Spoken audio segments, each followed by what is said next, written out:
Hello everyone, आज हम करेंगे त्रिपुरा स्टेट के टेट के 2018 सीडीपी लेवल 1 के क्वेश्चंस। टेट के क्वेश्चन कराने का मकसद आपको डिफरेंट टाइप ऑफ क्वेश्चंस की प्रैक्टिस कराना है, क्योंकि देखा जाए तो जितने भी टेट है उनका सिलेबस ऑलमोस्ट सेम होता है।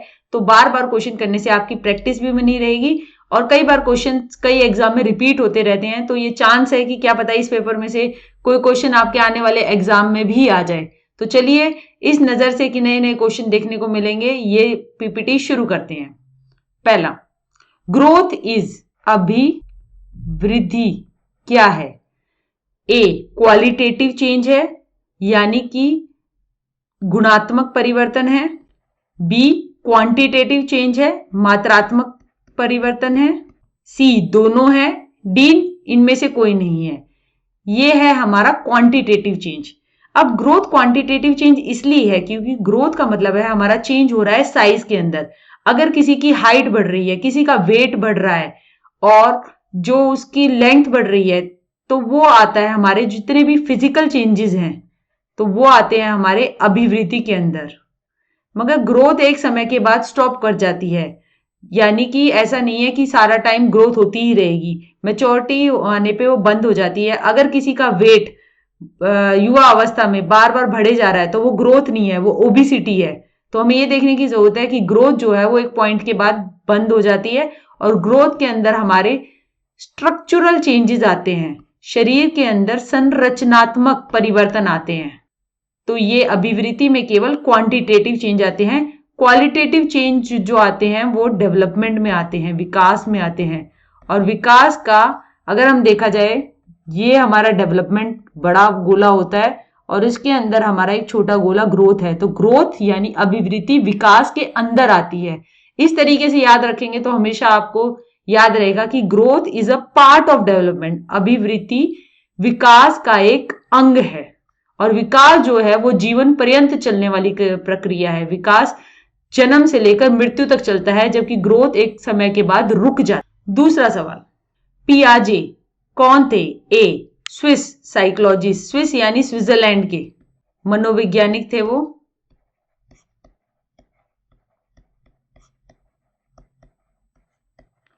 बी अमेरिकी मनोवैज्ञानिक थे। सी अफ्रीकन मनोवैज्ञानिक थे। D none of this. इसका आंसर है स्विस साइकोलॉजिस्ट।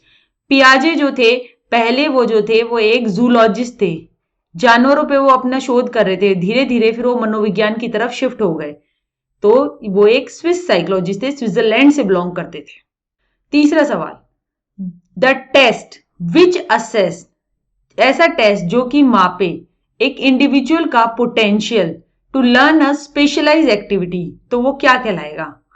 यानी कि एक इंडिविजुअल में वो पोटेंशियल है, वो मानदा वो उस चीज का रखता है कि वो एक स्पेशलाइज एक्टिविटी कर सके, उस टेस्ट को क्या कहलाएंगे? अब आप देखिए कि टीचर्स के लिए देखने के लिए, जांचने के लिए कि क्या वो आगे जाके अच्छे टीचर बन पाएंगे या नहीं, क्या उनके अंदर वैसी कैपेबिलिटी है, पोटेंशियल है, तो टीचिंग एप्टीट्यूड टेस्ट होता है ना। हम कहते हैं ना टीचिंग एप्टीट्यूड। तो वो एप्टीट्यूड जो शब्द है ना, वो है कि वो एक जनरल इंटेलिजेंट कैपेबिलिटी से अलग होता है। वो एक ऐसी एबिलिटी है अगर उसको learning plus experience plus training, अगर ये तीनों चीजें प्रोवाइड करे और उसके अंदर इस तरीके का एक पोटेंशियल हो, तो वो उस क्षेत्र में बहुत अच्छा कर सकता है। तो इसलिए टीचिंग एप्टीट्यूड और various types of aptitude test कराए जाते हैं, जांचने के लिए कि किसी में पहले वाली क्षमता है भी या नहीं। अगर क्षमता है तो आप उसका अधिगम उस तरीके का करवाएंगे, आप उसको एक्सपीरियंस देंगे, आप बीएड में एनटीटी में उसको उस तरीके की एक्सपीरियंस देंगे, ट्रेनिंग कराएंगे, ताकि आपके पास जो फाइनल प्रोडक्ट टीचर निकल के आ रही है वो बढ़िया है। तो ये इसका आंसर है एप्टीट्यूड टेस्ट। अब एटीट्यूड टेस्ट क्या होते हैं? एप्टीट्यूड को हिंदी में कहते हैं भाई अभिक्षमता, और एटीट्यूड को हिंदी में कहते हैं अभिवृत्ति। एटीट्यूड टेस्ट क्या होता है? एटीट्यूड जैसे हम कहते हैं कि ये तो बड़ा एटीट्यूड रखती है, यानी हम जो है इवेल्युएटिव स्टेटमेंट्स बनाते हैं किसी के बारे में, यानी कि उनके बारे में कुछ मूल्यांकन भरी स्टेटमेंट्स होती हैं जो कि पॉजिटिव हो सकती हैं, नेगेटिव हो सकती हैं या फिर न्यूट्रल हो सकती है, जिनकी कोई वैल्यू ना हो। तो या फिर हम ये जितनी भी इवेल्युएटिव स्टेटमेंट्स होती है, या तो हम किसी ऑब्जेक्ट के ऊपर बनाते हैं, या फिर हम किसी सिचुएशन के ऊपर बनाते हैं, या फिर हम किसी इंसान के ऊपर बना। अब जैसे कि एटीट्यूड होता है, अभिवृत्ति होती है, उसके 3 कंपोनेंट्स होते हैं, ए बी सी। अफेक्टिव यानी जो संवेगों से आधारित है, बिहेवियर जो व्यवहार से आधारित है, और सी कॉग्निटिव। कॉग्निटिव जो है वो संज्ञान से आधारित है। एटीट्यूड को समझने के लिए चलिए एक एग्जांपल लेते हैं। सबसे पहले लेते हैं सी, कॉग्निशन से आधारित। कॉग्निशन से आधारित हम कोई इवेल्युएटिव स्टेटमेंट बनाते हैं, यानी कि हम बहुत सारी हमारी इंफॉर्मेशन हमें मिलती रहती है, तो उससे हम एक बिलीफ या फिर एक धारणा बना लेते हैं, तो वो हम एक चीज का एटीट्यूड बना लेते हैं। जैसे कि हमने बहुत सारे योगा शिविर देखे और उसके बाद एक एटीट्यूड बना लिया कि योगा करने से शरीर जो है वो स्वस्थ रहता है, मतलब स्वस्थ रहता है या जो योगा करता है। तो हमने बहुत सारी इंफॉर्मेशन से एक हमने बिलीफ बना ली। इसके बाद आ गया ए, अफेक्टिव। अफेक्टिव जो होता है ना, उसके अंदर हमारा संवेग, इमोशन आधारित होता है। मतलब एक एटीट्यूड, जैसे कि हम किसी चीज से हम बहुत खुश हुए या दुखी हुए, तो उस इंसान के बारे में अगर वो बार बार हमें तंग कर रहा है तो हम ये बना लेंगे कि हाँ, कि हम एक एटीट्यूड बना लेंगे, एक जनरलाइज स्टेटमेंट बना लेंगे उसके बारे की, वो तो हमेशा ऐसे ही करता है। अगर किसी की प्रिंसिपल स्कूल में उसे बार बार तंग कर रही है तो वो एक ऐसी स्टेटमेंट बना लेगी कि उसका एटीट्यूड ही ऐसा है। और बी, बिहेवियर के अंदर जो होता है ना, हम एक्ट करते हैं। एक्ट करने का आधारित ये है कि हमने एक संज्ञान के आधार पर बनाया कि ये जो मैं नौकरी कर रही हूं, क्या ये जो मेरी कैपेबिलिटी पे आधारित है या नहीं, ये मैंने बिलीफ बना ली। ए, अफेक्टिव, क्या मैं इससे खुश हूं या नहीं। और बी, एक्ट, अगर मैं खुश हूं तो मैं एक्ट कर रही हूं, यानी मैं ये नौकरी करे जा रही हूं। और अगर मैं खुश नहीं हूं तो अगर मैं डिसीजन ले लूं कि हाँ मैं ये नौकरी छोड़ूंगी, तो ये मेरे एटीट्यूड पे आधारित होगा कि मैंने किसी चीज को लेकर, किसी सिचुएशन को लेकर किस तरीके से इवेल्युएटिव स्टेटमेंट करते हुए किस तरीके से रिएक्ट किया। तो ये कहलाता है अभिवृत्ति। अभिक्षमता एप्टीट्यूड टेस्ट होते हैं, मैकेनिकल टेस्ट भी हो सकते हैं, जैसे कि इंजीनियरिंग के लिए करने के लिए इंजीनियरिंग एंट्रेंस एग्जाम होते हैं। तो ये जिस तरीके के एंट्रेंस एग्जाम है वो सब एप्टीट्यूड में आते हैं। और एटीट्यूड धारणा होती है जो कि हम स्थापित करते हैं, तो वो अभिवृत्ति है। तो इसका आंसर एटीट्यूड तो इसलिए नहीं है। अचीवमेंट जो होती है वो होते हैं हमारे उपलब्धि परीक्षण। अचीवमेंट टेस्ट हमारे अलग अलग तरीके के होते हैं, सब्जेक्ट वाइज कर सकते हैं कि एक सब्जेक्ट पढ़ाने के बाद कितने लर्निंग ऑब्जेक्टिव जो थे वो अचीव करे, यानी कि कितनी आपने किसी कंटेंट को कितना ज्यादा मास्टर किया, यानी आपको कितना वो समझ में आया, तो वो आपके मार्क्स से पता चलता है, तो वो कहलाता है अचीवमेंट टेस्ट। और नन ऑफ दिस इसका आंसर नहीं। कॉग्निटिव डेवलपमेंट थियरी किसने दी थी? संज्ञानात्मक विकास की थियरी किसने दी थी? कोलर ने दी थी? नहीं जी, कोलर ने तो इनसाइड लर्निंग की बात की थी, अंतर्दृष्टि का सिद्धांत दिया था। बीएफ स्किनर ने दी थी? जी नहीं, वो तो ऑपरेंट कंडीशनिंग की बात करते हैं, बिहेवियरिस्टिक है। जीएन पियाजे ने दी थी? बिल्कुल सही, जिसने 4 स्टेजेस दी थी इसको बोलने के लिए। नन ऑफ दिस इसका आंसर नहीं है। अगला थर्स्टन ने आइडेंटिफाई की थी कितनी पीएमए, कितनी प्राइमरी मेंटल एबिलिटी उसने आइडेंटिफाई करी थी? ये काफी इंफॉर्मेटिव और पिन पॉइंटेड आंसर है। इसका आंसर है 7। उसने 7 पीएमए दी थी, जिसमें हमारी सबसे पहले आती है वर्बल, वी से वर्बल एबिलिटी, शाब्दिक योग्यता कैसी है, यानी कितने शब्द आते हैं। 2, मेमोरी एबिलिटी, स्मरण शक्ति, यानी कि अगर याद करने को दिया जाए किसी बच्चे को तो वो अपने मेमोरी से कितने उसके एग्जाम्पल ला सकता है। 3, नंबर एबिलिटी, अंक योग्यता से आधारित। 4, रीजनिंग एबिलिटी, इसके अंदर इंडक्टिव रीजनिंग, डिडक्टिव रीजनिंग, आगमन निगमन दोनों रीजनिंग आ जाती है, तार्किक योग्यता। 5वां, वर्ड फ्लुएंसी, वाक योग्यता, यानी कितने शब्द आ रहे हैं। 6, परसेप्चुअल एबिलिटी, प्रत्यक्षणात्मक शक्ति, यानी परसीव कैसे कर रहा है, एक इंफॉर्मेशन को फुली देख रहा है या उसे टुकड़ों में देख रहा है। 7वां, स्पेशल एबिलिटी, वस्तु प्रेक्षण योग्यता, इसके अंदर यह है कि 3D ऑब्जेक्ट्स को कैसे देखा, स्पेस में कैसे देखा, वो सब आता है, 3D 2D शेप्स, ये सब। तो थर्स्टन जो थे उन्होंने 7 पीएमए की बात की थी, तो इसका आंसर काफी डायरेक्ट, ये हम याद कर सकते हैं। वी से वर्बल, एम से मेमोरी, एन से नंबर एबिलिटी, आर से रीजनिंग एबिलिटी, डब्ल्यू से वर्ड फ्लुएंसी, पी से परसेप्चुअल और एस से स्पेशल एबिलिटी, पीएस। ठीक है, VM, NR, W, VM, NR, WPS. 3 dimensional model of intelligence किसने डेवलप किया था? वो किया था गिलफर्ड ने डेवलप। थर्स्टन का भी हमने पीछे देखा, उसने तो 7 प्राइमरी मेंटल एबिलिटीज की बात की थी। ठीक है, वो तो आंसर नहीं है। और कटेल जो थे उन्होंने फ्लूइड और क्रिस्टलाइन थ्योरी ऑफ इंटेलिजेंस की बात की थी। फ्लूइड थ्योरी से उन्होंने कहा था कि ये जो होती है ये जन्मजात होती है और क्रिस्टलाइन जो होती है वो हम वातावरण से अनुकरण करके सीखते हैं। तो इसका आंसर कटेल भी नहीं है। अब हम गिलफर्ड का जो मॉडल है ना वो देखते हैं। गिलफर्ड ने कहा कि उसने जो 3D मॉडल दिया था इंटेलेक्ट का यानी बुद्धि का, उसमें कहा कि हमारी 3 चीजें होती हैं, ऑपरेशंस संक्रिया या प्रक्रिया, बी कंटेंट विषय वस्तु जिसके ऊपर ये ऑपरेशंस करे जाते हैं, और सी प्रोडक्ट यानी उत्पाद क्या निकलता है। तो सबसे पहले ये है कि हमारे कंटेंट है यानी कि जिसके ऊपर ऑपरेशंस किए जाएंगे वो होता है विजुअल यानी दृष्टि जो दिख रहा है, बी ऑडिटरी श्रवण। पहले उसने इसको इन दोनों को मिला के फिगरल दिया था और फिर बाद में उसने इसे इन 2 भागों में बांट दिया। तो सबसे पहले अगर हम देखा जाए, अगर हम यहां देखें OCP, ठीक है, OCP जब उसने पहले दिए थे ना वो ये दिए थे 5, ये जो थे ये हमारे 4 थे कंटेंट और प्रोडक्ट हमारे 6 थे, तो वो 120 थे। फिर 1977 में उसने जो ऑपरेशंस जो थे ना उनको जो है 5 ही रखा। कंटेंट को फिगरल कंटेंट जो था जिसके अंदर ऑडिटरी दृष्टि और श्रवण दोनों आते थे उनको 2 भागों में बांट दिया, दृष्टि और श्रवण। तो ये यहाँ पे 4 के बजाय 5 हो गए और जो हमारे प्रोडक्ट थे वो 6 ही थे, तो ये आ गए हमारे 150। और फिर 1988 में उसने फिर रिवीजन किया और ऑपरेशन के अंदर उसने मेमोरी रिकॉर्डिंग स्मृति अभिलेख को जोड़ा। तो ये हमारे ऑपरेशंस जो थे वो हमारे 6 हो गए, कंटेंट जो थे वो हमारे 5 थे और प्रोडक्ट हमारे 6 थे। तो 5 6 पंजे 3 6 180, तो ये हमारी 180 आते हैं। ये याद रखने की जरूरत है, इस पे क्वेश्चन आ सकता है। अब ऑपरेशन जो थे उसने 3D मॉडल इस तरीके का दिया था जैसे कि एक डाइस होता है ना, ये ऐसे होता है। एक तरफ यहाँ पे ऑपरेशंस थे सारे, यहाँ पे कंटेंट था, यहाँ पे प्रोडक्ट थे। तो एक समय के ऊपर अगर हम एक ब्लॉक को देखें तो वो टेट्राड था यानी कि उसमें 3 चीजें थी।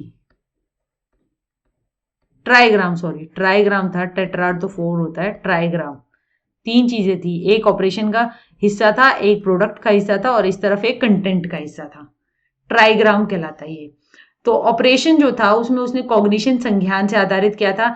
मेमोरी रिटेंशन स्मृति में आप क्या याद रखते हो, कन्वर्जेंट थिंकिंग यानी कि आपका जो इंटेलिजेंस इसके अंदर आती है यानी अभिसारी चिंतन यानी कि मिलकर किया गया हुआ चिंतन। डाइवर्जेंट थिंकिंग अपसारी चिंतन जो कि क्रिएटिविटी के अंदर आता है, एक चीज के बहुत सारे जवाब। इवेल्युएशन मूल्यांकन करना और मेमोरी रिकॉर्डिंग स्मृति में अभिलेख रखना जिसको आप बार बार यूज करोगे। तो ये ऑपरेशंस लगाए जाते थे कंटेंट्स के ऊपर, ये जो हमारा सामान है इसके ऊपर। अब ये सामान क्या क्या होता था, दिखने वाला सामान दृष्टि, सुनने वाला सामान श्रवण, सिंबॉलिक प्रतीकात्मक इसके अंदर हमारे साइंस आ जाते थे, सिमेंटिक यानी शाब्दिक जो जिसके अंदर हमारी लैंग्वेज आ जाती थी, बिहेवियरल व्यवहारिक जो कि हम शारीरिक गतिविधियां करते थे वो। इनके ऊपर ये 5 के ऊपर ये 6 ऑपरेशंस लगाते हैं और उससे जो हमारे प्रोडक्ट्स निकल के आती हैं वो हमारी यूनिट्स होती हैं, इकाइयां होती हैं, क्लासेस वर्ग होते हैं और वर्गों के बीच में जो संबंध होता है वो रिलेशन होता है।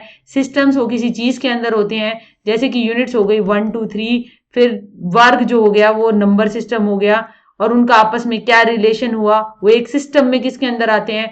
ट्रांसफॉर्मेशन आप क्या क्या चेंज कर सकते हैं उसके अंदर, और इम्प्लीकेशन यानी कि आप कैसे उसका प्रयोग कर सकते हैं। तो ये एक 3D मॉडल था गिलफर्ड का। आपको ये याद रखने की थोड़ी जरूरत है कि 180 आज की डेट में करंट है, ये सवाल आ सकता है। अगला सवाल, अच्छी आदतें बच्चों के अंदर कैसे बनाई जा सकती हैं। ए कंडीशनिंग का प्रोसेस लगाकर, बी स्ट्रिक्ट पनिशमेंट देकर। भाई स्ट्रिक्ट पनिशमेंट तो बच्चों को देनी ही नहीं है, जब भी ऐसा पनिशमेंट वाला आ जाए ना ऑप्शन उसको तो सबसे पहले काट दो कि वो तो बिल्कुल ही गलत है। गिविंग फॉर्मल नोटिस, अब बच्चे को जो है आप फॉर्मल नोटिस चिपका कर दोगे क्या कि तूने ऐसा किया उसकी हैबिट बनाने के लिए, या डी नन ऑफ दिस। ये इसका आंसर है कंडीशनिंग प्रोसेस। कंडीशनिंग प्रोसेस के अंदर हमने यही कहा था कि आप प्रॉपर रीइंफोर्समेंट्स देते हुए कैसे एक व्यवहार को स्थापित कर सकते हैं, स्टिमुलस और रिस्पॉन्स को कैसे एस्टैब्लिश कर सकते हैं, कैसे इसको आपने देखा था स्किनर ने यूज किया था। तो ये कंडीशनिंग प्रोसेस हैबिट फॉर्मेशन के लिए सबसे अच्छी होती है। तो इसका आंसर है ए हैबिट फॉर्मेशन। के लिए अप्लाई करोगे कंडीशनिंग प्रोसेस। यानी कि आपको एक अच्छी हैबिट बनवानी है कि खाना खाने के बाद हाथ धोना बच्चों को दिखाना है, तो आप उसको धीरे धीरे रीइंफोर्स करोगे। आप उसको पहले प्राइमरी रीइंफोर्सर्स दोगे, यानी उसे कुछ टॉफी दे सकते हो या फिर उसको कुछ और उसकी क्या उसको फिर आप जो है उसे प्रेज कर भी कर सकते हो, एक सेकेंडरी रीइंफोर्सर भी दे सकते हो। धीरे धीरे बच्चे की उस हैबिट को एस्टैब्लिश करने में आप अपना रोल निभाओगे। तो यहाँ SOR हो जाएगा, यानी कि यहाँ आप ऑपरेंट लगाओगे, यानी कि आप यहाँ पे काम करोगे इस संबंध को बहुत ज्यादा अच्छी तरह एस्टैब्लिश करने के लिए, एक हैबिट बनाने के लिए। बच्चों के अंदर माता पिता की ओवर प्रोटेक्टिवनेस, यानी कि वो कुछ ज्यादा ही प्रोडक्टिव है, मतलब वो बच्चे को कुछ करने ही नहीं देते, वो बच्चों के आगे कुछ ज्यादा ही आगे प्रोटेक्टिव करते रहते हैं। तो इस तरीके से क्या होगा, बच्चे के अंदर ऑनेस्टी डेवलप करेगी। अब ऑनेस्टी और इसका तो आपस में कोई रिलेशन ही नहीं है, तो नहीं करेगी। कम्पिटिटिव एटीट्यूड करेगा नहीं। अगर पेरेंट्स ऐसे करते रहेंगे तो बच्चा तो दब्बू किस्म का बन जाएगा ना, तो बच्चे को वो कुछ आगे करने ही नहीं देंगे, वो खुद ही उसके आगे खड़े रहेंगे। तो बच्चे को जैसे कि साइकिल चलाना सीखना है, अगर ओवर प्रोटेक्टिव पेरेंट होगा तो वो सोचेगा कि चोट लग जाएगी, अरे नहीं सीखना, तो बच्चा सीख कैसे पाएगा। तो इससे बच्चे का कॉन्फिडेंस कम हो जाएगा। तो इसका आंसर है लैक ऑफ सेल्फ कॉन्फिडेंस, क्योंकि बच्चे को खुद में फिर भरोसा ही नहीं रहेगा कि मैं भी कुछ कर सकता हूं। कॉम्पिटिटिव एटीट्यूड नहीं बनेगा, क्योंकि कंपटीशन किससे है, कंपटीशन की तो कोई बात ही नहीं है यहाँ पे। और डी नन ऑफ दिस, इसका कोई आंसर नहीं है। अगर टीचर बार बार रिजेक्ट करती है, पनिश करती है और टीज करती है स्टूडेंट्स को, तो उससे क्या होगा, यानी कि बच्चों को रिजेक्ट करना, उनको दंड देना, उनको चिढ़ाना, तो ये ऐसी कौन सी टीचर है भाई जो ऐसा करेगी। ये तो पहली बात तो ये टीचर ही बनने लायक नहीं है। उसके बाद ऐसे स्टूडेंट्स के अंदर क्या टेंडेंसी डेवलप हो जाएगी, ए मानसिक विकार उत्पन्न हो जाएगा, बी इंफीरियोरिटी कॉम्प्लेक्स हो जाएगा, यानी कि बच्चों के अंदर एक अलग अलग तरह की ग्लानि उत्पन्न हो जाएगी, सी ऑटिज्म हो जाएगा, या none of this.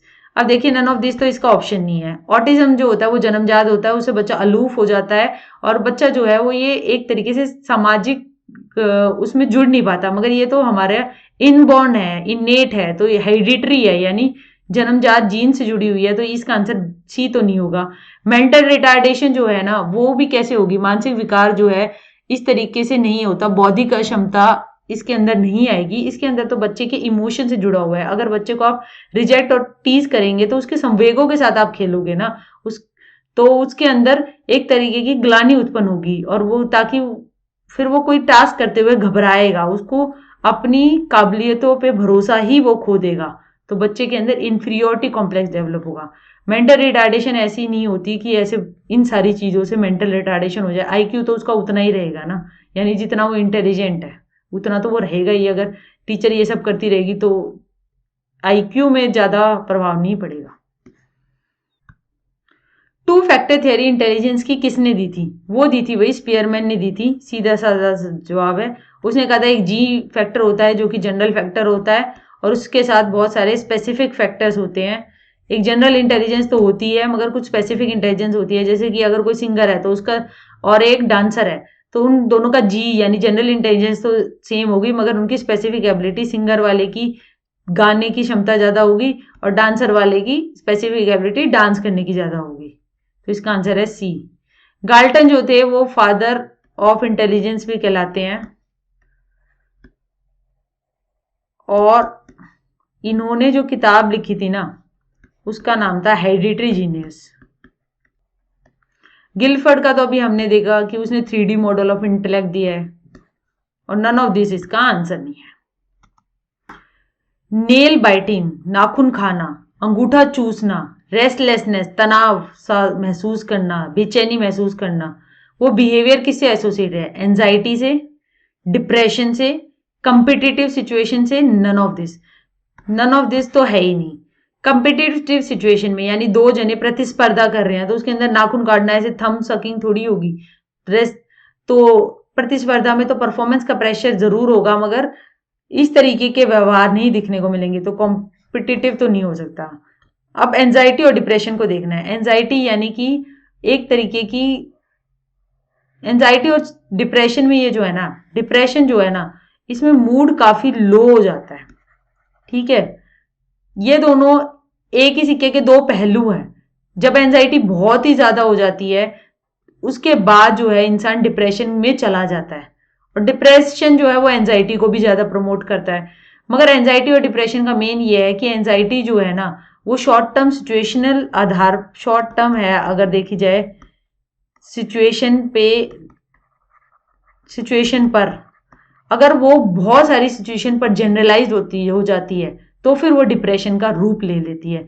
Nail biting, thumb sucking और रेस्टलेसनेस, अगर ये बिहेवियर किसी पर्टिकुलर सिचुएशन पे लेकर होते ही जा रहे हैं तो वो एंजाइटी है। मगर अगर वो जनरलाइज हो गया जिसके कारण मूड लो हो गया है और कोई जीने की चाहत जो है ना वो भी कम होती जा रही है तो वो डिप्रेशन है। तो इसका आंसर है एंजाइटी, क्योंकि ये बिहेवियर अभी छोटे फॉर्म में है, इसमें मूड की ज्यादा बात नहीं हुई है।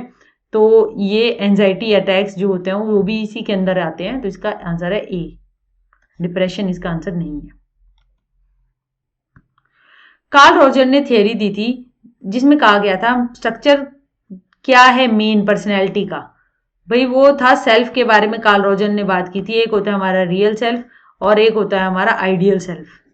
रियल यानी असली सेल्फ, आइडियल यानी कि जिसको हम पाना चाहते हैं, जो हम उम्मीदों से सोचते हैं कि हाँ ये बहुत ही अच्छी चीज है, यानी कि जैसे आइडियल है ये, तो वो उसने सेल्फ की बात की थी। ईगो, सुपर ईगो, इन दोनों की बात जो है भाई वो फ्रॉइड ने की थी। तो इसलिए ये दोनों आंसर नहीं है, और नन ऑफ दिस तो है ही नहीं। पता नहीं इस पूरे पेपर में D option none of this ही है। देखिए फिर डी नन ऑफ दिस आ गया। और नन ऑफ दिस तो कोई क्यों देगा, तो नन ऑफ दिस तो कहा नहीं है। ईएमआर, ईएमआर यानी कि एजुकेबल, मेंटली रिटार्डेड, यानी जिनको पढ़ाया जा सकता है।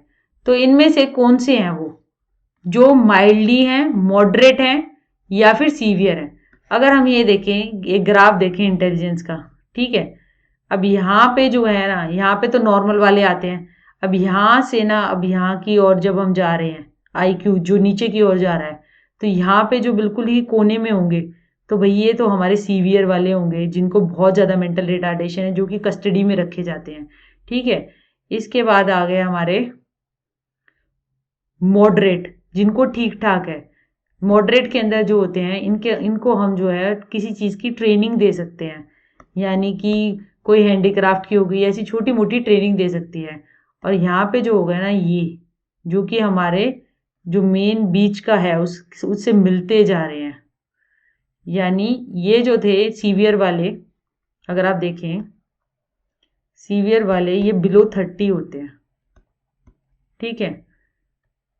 मॉडरेट वाले यानी ठीक ठाक, जिनके अंदर मेंटल रिटार्डेशन है, वो 30 to 59 होते हैं। और माइल्ड वाले जिनको ठीक ठाक, वो 62 यानी दो और ऐड कर लो 70 89 ये होते हैं, ठीक है। ये 20-20 का फर्क है अगर ध्यान से देखा जाए। तो जो माइल्ड वाले होते हैं ना भाई, वो एजुकेबल होते हैं, उनको शिक्षा दी जा सकती है, छोटा मोटा अर्थमेटिक कराया जा सकता है और भाषा का भी ठीक ठाक ज्ञान दिया जा सकता है। मॉडरेट वाले को जो है ना उसको ट्रेनिंग दी जा सकती है। और सीवियर वाले जिसके बहुत ही ज्यादा मेंटल रिटार्डेशन है, वो तो कस्टडी में रहता है, उनके लिए स्पेशल प्लेसेस बनाए जाते हैं और वहीं पे उन्हें रखा जाता है। तो इसका आंसर ये है। ईएमआर चिल्ड्रन कौन से हो गए फिर वही माइल्ड वाले, माइल्ड रिटार्डेड, ठीक ठाक, माइल्ड ठीक ठीक। माइल्ड यानी माइल्ड का मतलब यह है कि कम होगी, तभी तो वो आपके बीच में जो नॉर्मल वाले हैं उनके पास होगी। मॉडरेट का मतलब है मॉडरेट ठीक ठाक मेंटल रिटार्डेशन है तो उसको तो आप ट्रेनिंग दे देंगे। और सीवियर यानी बहुत ज्यादा मेंटल रिटार्डेशन है तो उनको तो। एक टीचर का रोल क्लासरूम में क्या होना चाहिए? ए, एक लोकतांत्रिक लीडर के रूप में होना चाहिए। बी, डायरेक्टर के रूप में होना चाहिए। सी, डिक्टेटर तानाशाह के रूप में होना चाहिए। D, none of this. तो भाई नन ऑफ दिस तो पहले ही काट दो। तानाशाह के रूप में तो बिल्कुल भी नहीं होना चाहिए। तानाशाह की तो बात आज की डेट में एप्ट ही नहीं है। ऐसे तानाशाह, पनिशमेंट, कंपटीशन, ये वाले जो जवाब आ रहे हैं ना, इनको तो कभी भी लगाना ही मत पेपर में। तो ए, डेमोक्रेटिक लीडर होना चाहिए या बी, डायरेक्टर होना चाहिए। एक लोकतांत्रिक लीडर होना चाहिए। एक लोकतांत्रिक लीडर होगा तो वो बच्चों को अपने इक्वल समझेगा, वो बच्चों के साथ एक पार्टिसिपेटरी लर्निंग करेगा जिसमें बच्चों के रोल की महत्वता समझेगा। जैसे कि लोकतंत्र में सब लोगों के मत का, सब लोगों की चीज का सब लोगों को वैल्यू किया जाता है, तो उसी तरीके से डेमोक्रेटिक लीडर जो है वो क्लास में स्टूडेंट्स को भी वैल्यू करेगा और उन ऐसे माहौल में पार्टिसिपेटरी लर्निंग होती है, यानी कि सब जो है सहभागिता से अधिगम करते हैं। डायरेक्टर नहीं होगा, डायरेक्टर जो होता है ना वो तो अपने हिसाब से लर्निंग करवाता है, यानी कि जैसे एक डायरेक्टर फिल्म शूटिंग करता है तो वो डायरेक्टर अपने हिसाब से एक्टर से कहता है ना ऐसे रोल करो, ऐसे ऐसे करो। हमें बच्चे को डिक्टेट या डायरेक्टर के हिसाब से नहीं करवाना, हमें एक लीडर के हिसाब से करवाना है। एक डेमोक्रेटिक लीडर है जिसमें औरों का मत भी ले रहे हैं, बच्चों को लर्निंग में अपने साथ लेके चल रहे हैं। बच्चों का एक्टिव रोल इस ऑप्शन के अंदर है, पहले ऑप्शन के अंदर active role of child.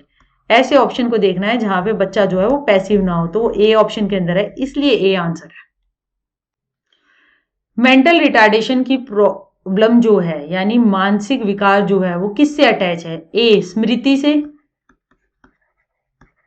Attention यानी देखने से, सी इंटेलिजेंस, भैया बुद्धि से है। हमने देखा है मेंटल रिटार्डेशन के, अभी हमने पीछे जब किया कि हमारी मेंटल रिटार्डेशन जो है वो माइल्ड, मॉडरेट, सीवियर, वो सब आईक्यू टेस्ट के रिजल्ट के स्कोर से हमने सबको अलग किया और फिर देखा।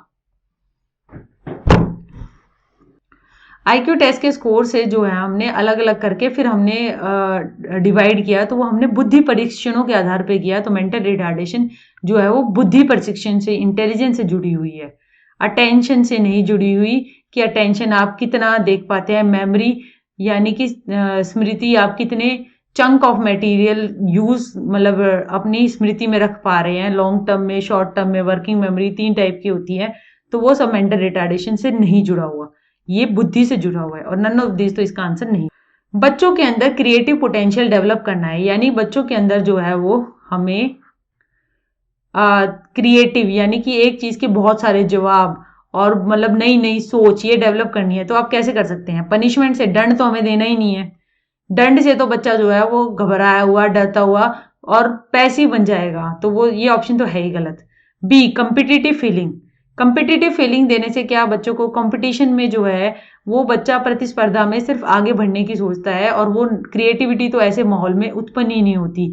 क्रिएटिविटी के लिए तो एक कोलैबोरेटिव इन्वायरमेंट की जरूरत होती है, और अगर हम क्रिएटिविटी की प्रॉपर ट्रेनिंग दें, यानी प्रॉपर, यहाँ पर प्रॉपर ट्रेनिंग से आधारित ये है कि आप फैसिलिटी प्रोवाइड करोगे, आप जो है क्रिएटिव इन्वायरमेंट दोगे, आप बच्चे को ऑप्शंस, आप जो है बच्चे को एक चीज के डिफरेंट आंसर्स हो सकते हैं, उस चीज की क्लास में इन्वायरमेंट क्रिएट करोगे, तो वो जो है वो फिर बच्चों के अंदर क्रिएटिव पोटेंशियल्स को डेवलप करेगा। तो इसका आंसर है सी, नन ऑफ दिस नहीं है। डिसलेक्सिया, पठन वैफल्य। पठन वैफल्य जो है जो वो ए साइकोलॉजिकल मनोवैज्ञानिक डिसऑर्डर है, बी लर्निंग डिसेबिलिटी है, सी बोथ ए और बी, और D none of this. None of this तो है नहीं, साइकोलॉजिकल डिसऑर्डर मनोवैज्ञानिक डिसऑर्डर भी नहीं है, क्योंकि ये जो है ये एक अधिगम डिसेबिलिटी है। इसके अंदर बच्चा जो है उसको शब्द जो है पढ़ने में दिक्कत होती है, उसको अक्षरों को लिखने में भी दिक्कत होती है। ये जो है उसके जो एक देखा गया है कि डिसलेक्सिया जो है पठन से संबंधित, उसको शब्द जो है पढ़ने में दिक्कत हो रही है, वो स को ऐसे भी लिख रहा है,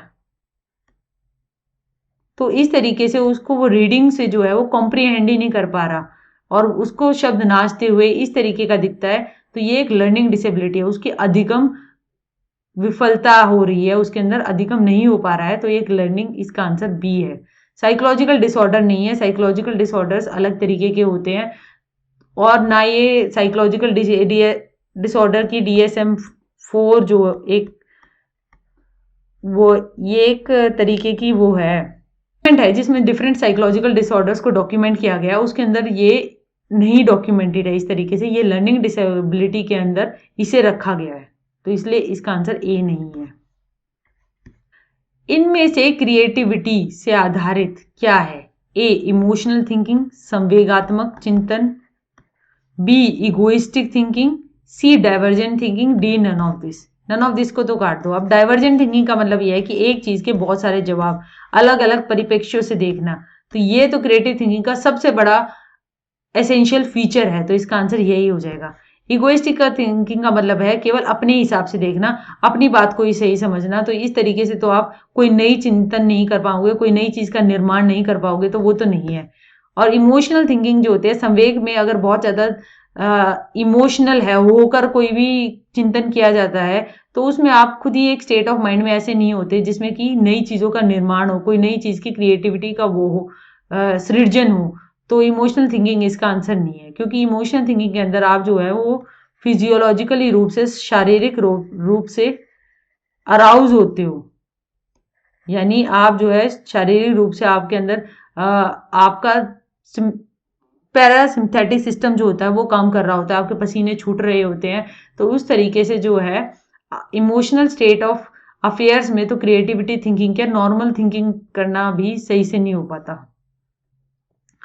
डेवलपमेंट प्रोसीड्स फ्रॉम, यानी विकास जो है वो कैसे प्रोसीड करता है, specific to general, simple to easy, general to specific, या नन ऑफ दिस। अब भाई नन ऑफ दिस तो इसका आंसर है नहीं।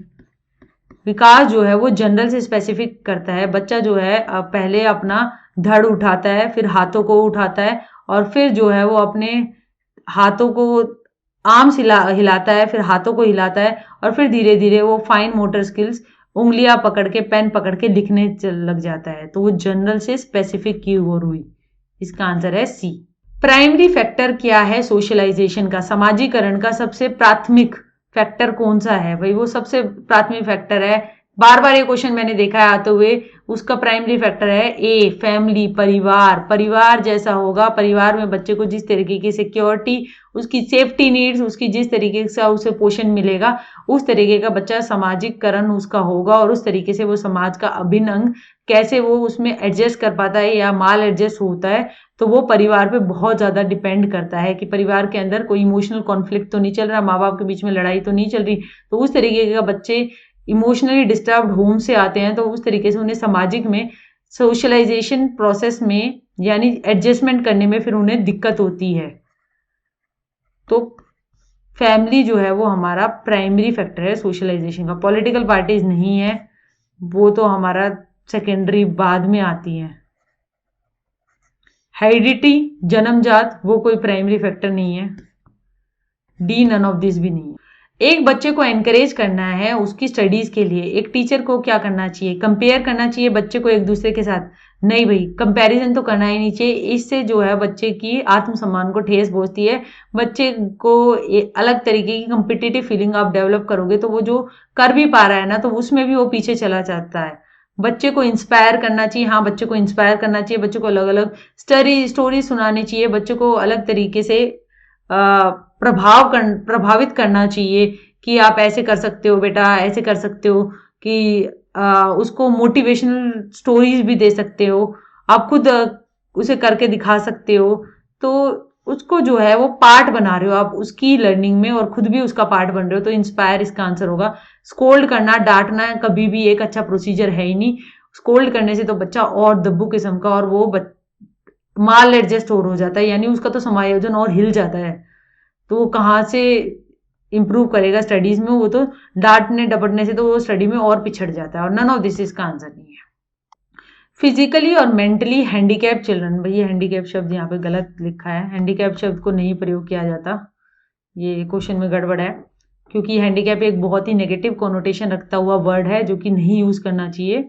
और ये तो फिजिकली एंड मेंटली डेफिशिएंट या फिर चैलेंज स्टूडेंट्स या चिल्ड्रन लिख सकते हैं आप, उनको ए स्पेशल एजुकेशन देनी चाहिए, बी जनरल एजुकेशन देनी चाहिए, सी बोथ ए और बी। अब भाई इंक्लूसिव एजुकेशन की बात हुई है आज की डेट में, समावेशी शिक्षा, यानी कि एक स्कूल में एक ही जगह पे सामान्य बच्चों के साथ इस तरीके से बच्चों को फिजिकली और मेंटली चैलेंज स्टूडेंट्स को पढ़ाना। मगर अगर आप एक ही क्लास में पढ़ाओगे तो आप एक जनरल एजुकेशन तो दोगे ही, मगर स्पेशल एजुकेशन, जिन चीजों में उन्हें दिक्कत आ रही है उनके लिए एक स्पेशल टीचर रिक्रूटमेंट भी करी जाती है। बीएड स्पेशल करे वालों को रिक्रूट किया जा रहा है ताकि वो इन बच्चों की स्पेशल क्लासेस लगाए, जिन टॉपिक्स में उन्हें डिफिकल्टी आ रही है या फिर उनकी कोई प्रॉब्लम है तो उनको डील करे, तो वो स्पेशल एजुकेशन भी प्रोवाइड होगी। तो जनरल और स्पेशल दोनों ही होगी, तो इसका आंसर सी है। और नन ऑफ दिस इसका। एक इफेक्टिव क्लासरूम के अंदर चिल्ड्रन कभी सवाल नहीं पूछते टीचर से। बच्चे जो होते हैं टीचर से डरते हैं क्योंकि उनको लगता है टीचर जो है वो शाब्दिक रूप से और शारीरिक दंड। टीचर जो है चिल्ड्रन जो है वो टीचर के बारे में उन्हें फर्क ही नहीं पड़ता वो है या नहीं, और जो उनका मन करता है वो करते हैं, या नन ऑफ दिस। तो इसका आंसर नन ऑफ दिस है, क्योंकि एक इफेक्टिव क्लासरूम में बच्चे को सवाल तो पूछने चाहिए। बी, बच्चे को नहीं डरना चाहिए। सी, और ऐसा हो कि बच्चे को कोई फर्क ही नहीं पड़ता टीचर का या होने या ना होने का, तो वो भी गलत है, क्योंकि चिल्ड्रन जो है भाई ये डिपेंडेंट वेरिएबल है, वो डिपेंड करेगा टीचर पर, जो कि एक इंडिपेंडेंट वेरिएबल है, आईवी है, ये आश्रित है, आश्रित, और ये जो है इंडिपेंडेंट वेरिएबल है, यानी कि अपने आप में स्वतंत्र चर है, जो कि जिस तरीके से कराएगा, जैसी लर्निंग अपॉर्चुनिटी प्रोवाइड करेगा, जैसे करिकुलम को दिखाएगा, उससे बच्चे की लर्निंग होगी। तो इसका आंसर है डी, नन ऑफ। ये क्वेश्चन काफी डायरेक्ट है। सेंसरी मोटर पीरियड इंडिकेट क्या करता है? तो ये तो पियाजे की स्टेज में बताई है कि हमें 0 से 2 ईयर्स के होता है। संवेगी गतिक विकास के है, इसमें बच्चे जो है वो संवेगों से सीखता है, और कैसे वो स्टार्टिंग के लाइफ के 2 ईयर्स में होता है, और ये 0 से 24 मंथ तक चलती है। तो इसका आंसर बी है। Teaching in the classroom, classroom के अंदर जो शिक्षण होना चाहिए वो कनेक्टेड होना चाहिए लाइफ इंसिडेंट से, ठीक है। B, should not have any connection with life, जिंदगी से उसका कोई संबंध नहीं होना चाहिए, तो बिल्कुल गलत है, जिंदगी से तो संबंध होना चाहिए। ज्यादा थियोरेटिकल होना चाहिए, प्रैक्टिकल नहीं होना चाहिए, गलत। प्रैक्टिकल होगा तो वो बच्चे की लर्निंग से ज्यादा जुड़े होगा जब वो ज्यादा जुड़ाव महसूस करेगा। नन ऑफ दिस, तो इसका आंसर नहीं है। शिक्षण जो है वो कनेक्ट होना चाहिए जिंदगी के इंसिडेंट से। अगर बच्चे से आप पूछोगे आप 2 महीने की छुट्टियों में कहाँ गए, क्या क्या आपने किया, आपने किस तरीके, तो आप जो है उस पर आधारित अपना भाषा विकास भी करवा सकते हो, और आप बहुत सारी गतिविधियां उस पर आधारित करवा सकते हो।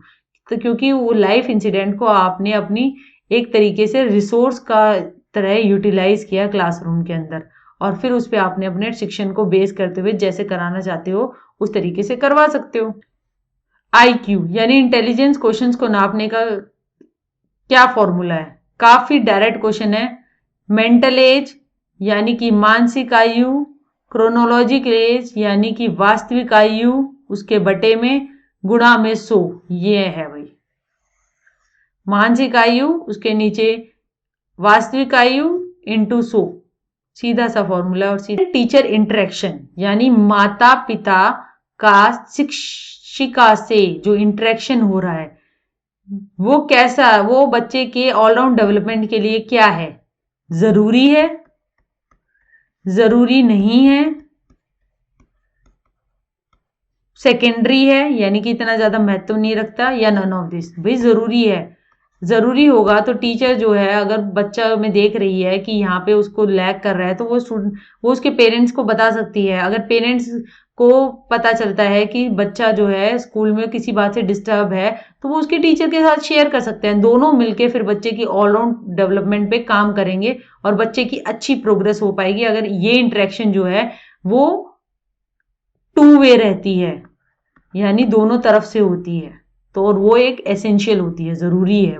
क्लास टेस्ट काफी इंपॉर्टेंट है, क्यों? क्योंकि वो इवेल्युएट करते हैं एजुकेशनल अचीवमेंट को, वो इंक्रीज करते हैं स्पीड ऑफ राइटिंग को, लिखने की स्पीड को। सी, वो ट्रेन करते हैं बच्चों को लॉजिकली थिंक करने के लिए, या नन ऑफ दिस। भाई नन ऑफ दिस तो इसका आंसर नहीं है। और speed of writing, bar bar speed में लिखना, तो हम क्लास टेस्ट में स्पीड को टेस्ट नहीं कर रहे हैं, हम ये देख रहे हैं कि उसको कितना आ गया। कोई टॉपिक को हमने पढ़ाया तो उसको कितनी समझ उसके बारे में विकसित हो गई है, हमें वो देखना है, उसको असेस करना है। तो क्लास टेस्ट इवेल्युएट करते हैं एजुकेशनल अचीवमेंट को, यानी कि कितनी उसकी उपलब्धि हुई है। और स्टूडेंट को थिंक करना लॉजिकली ट्रेन करने के लिए वो क्लास टेस्ट से नहीं करवाएंगे, उसके लिए तो बहुत सारे तरीके हैं, उसके लिए तो अपॉर्चुनिटी, रिसोर्स और TLM वो सब दो। एक एरोगेंट यानी कि एक जिद्दी बच्चा, उसको टीचर जो है एक वेल बिहेव स्टूडेंट के रूप में चेंज कर सकती है बाय, पहला, इग्नोर करके सिचुएशन को। बी, स्ट्रिक्ट पनिशमेंट देकर, सी अप्लाइंग द अप्रोप्रिएट सिमुलेशन यानी पर्याप्त तरीके की स्टिमुलेट करते हुए, या नन ऑफ दिस। भाई नन ऑफ दिस तो इसका आंसर नहीं है। और टीचर इग्नोर करे इस तरीके की सिचुएशन को, जो घमंडी या एरोगेंट बच्चा है और फिर वो जो है वो क्लास की लर्निंग में भी डिस्टर्ब करे, तो ऐसे तो काम नहीं चलेगा। तो ऐसी सिचुएशन को इग्नोर भी नहीं कर सकती। पनिशमेंट देना तो अपने आप में ही गलत कॉन्सेप्ट है। दंड जहां पर आए वो तो काट दो, दंड तो देना ही नहीं है। तो बी ऑप्शन भी कट गया। अब हमारे आ गया सी, अप्रोप्रिएट स्टिमुलेशन देना। अप्रोप्रिएट स्टिमुलेशन का मतलब ये है कि टीचर जो है वो अप्रोप्रिएट तरीके से स्टिमुलेशंस यानी दिखाएगी कि एरोगेंस, यानी वो एग्जाम्पल दे सकती है, स्टोरीज दे सकती है। तो उस तरीके से बच्चे को इनडायरेक्टली वो दिखा देगी कि एरोगेंस बने रहने में कोई फायदा नहीं है, और इस तरीके से स्टूडेंट का वो जो एरोगेंट पन है उसको कम कर देगी। तो इसका आंसर आ जाएगा सी। लास्ट क्वेश्चन, जेंडर डिस्क्रिमिनेशन एक क्लासरूम में अफेक्ट नहीं करता performance of a student, student की परफॉर्मेंस को। अब जेंडर डिस्क्रिमिनेशन का ये मतलब ये है कि जो लिंग आधारित भेद कर रहे हो आप जो है उससे वो अफेक्ट नहीं करता परफॉर्मेंस ऑफ अ स्टूडेंट्स, वो अफेक्ट तो करता है। May lead to destroy the effort और the performance of a student, ये वो जो है वो डिस्ट्रॉय कर देता है एफर्ट को, यानी उस प्रयास को जिससे बच्चे की परफॉर्मेंस अच्छी हो सकती है। सी, वो इंक्रीज करता है स्टूडेंट की परफॉर्मेंस को। D, none of this. None of this तो इसका आंसर नहीं है। और जेंडर डिस्क्रिमिनेशन करने से कि लड़का ये कर सकता है, लड़की ये कर सकता है, उनके बीच में भेद करने से तो इस तरीके से तो कोई परफॉर्मेंस इंक्रीज नहीं होगी। ठीक है। और अफेक्ट नहीं करता, वही अफेक्ट तो करता है। अगर लड़कों को एक तरीके से टीचर जो है लड़कों को माने कि वही सब कुछ कर सकते हैं, वही मैथ्स में इंटेलिजेंट है और उस तरीके का वो बिहेव करेगी, तो इस तरीके से जो लड़कियां होती हैं उनकी परफॉर्मेंस या उनके एफर्ट्स, चाहे वो मैथ्स में कितना ही कर रहे हो, तो उनके परफॉर्मेंस को वो अफेक्ट करेंगी, क्योंकि वो उनको हर्ट करेंगी उनकी, और उनके एफर्ट जो है वो कम होते चले जाएंगे। तो ये डज नॉट अफेक्ट नहीं करेगा, तो ये तो गलत बात है। वो लीड करेगा इस डिस्ट्रॉय करने के लिए एफर्ट, जिस तरीके के वो प्रयास वो लड़कियां करना चाह रही है गणित के शिक्षण में, गणित करने में, गणित के अधिगम करने में, और वो प्रयास कम हो जाएंगे, क्योंकि वो बार बार एक ही बात कहने से तो उनके अंदर एक वो मतलब एक तरीके से वो मना लेगी, मन में एक धारणा बना लेगी कि हाँ हमसे तो होगा ही नहीं, तो फिर उनसे उनकी परफॉर्मेंस भी है वो भी कम हो जाएगी। तो इसका आंसर है B. Thank you very much. ऐसे ही मैं अलग अलग स्टेट टैट्स के और प्रीवियस पेपर्स में कराती रहूंगी, क्योंकि सीडीपी करने के लिए बहुत जरूरी है कि आपको अच्छी तरीके से प्रैक्टिस करें आप, और क्वेश्चंस के जितने ऑप्शंस हैं उनको देखें और फिर अच्छी तरीके से समझते हुए अपने जवाब को लगाएं, क्योंकि एक एक नंबर मैटर करता है सिलेक्शन के लिए। So thank you very much. जय हिंद।